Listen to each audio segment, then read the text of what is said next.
আমি মোহাম্মদ নিয়ামতুল্লাহ, বৈষম্যবিরোধী ছাত্র আন্দোলন মাদারীপুর জেলার একজন প্রতিনিধি।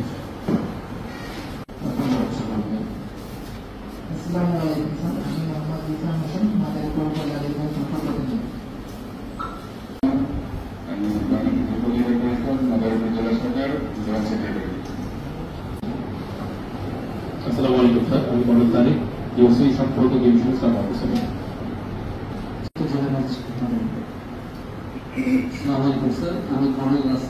দলের প্রধানরা, ছাত্র নেতৃবৃন্দ, সবাইকে সংগ্রামী শুভেচ্ছা, অভিনন্দন।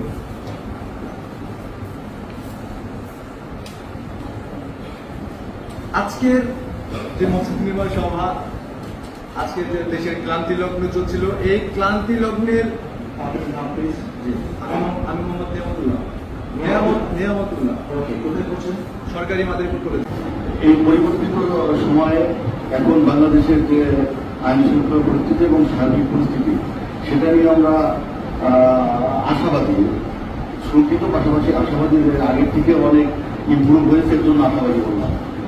শঙ্কিত যে আমরা যারা এখন পর্যন্ত যে আমাদের কথাই বলি, আমরা গণমাধ্যম কর্মী যারা আছি, ওই গণমাধ্যম কর্মীরা কিন্তু এখন পর্যন্ত আমরা সেই আতঙ্ক থেকে বেরোতে পারছি।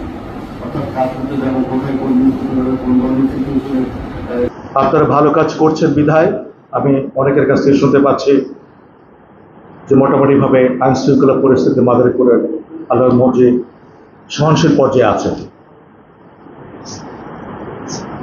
যে কোনো একটা রেজিমের পরে যে ধরনের গণ্ডগোল আমরা এক্সপেক্ট করি, এটা কিন্তু আপনার একেবারে আনএক্সপেক্টেড না। এটা আপনারা দেখেছেন, আমিও দেখেছি। যে কোনো রেজিমের পরে মানুষ অসহ্য হয়ে যায়, অধৈর্য হয়ে যায়, এবং এটা হচ্ছে একটা দীর্ঘ সময়ের একটা শাসনের পরবর্তীতে এই জিনিসটি এসছে আমাদের কাছে। মানুষ কিছুটা হলো একটু অধৈর্য হয়েছে। সেই বিবেচনায় যে কাজগুলো হচ্ছে, এগুলো আমরা আশা করি না, কোনোভাবে আশা করি না, কিন্তু হয়ে যাচ্ছে। আমরা চেষ্টা করছি রোধ করার জন্য, কিন্তু সময় লাগবে।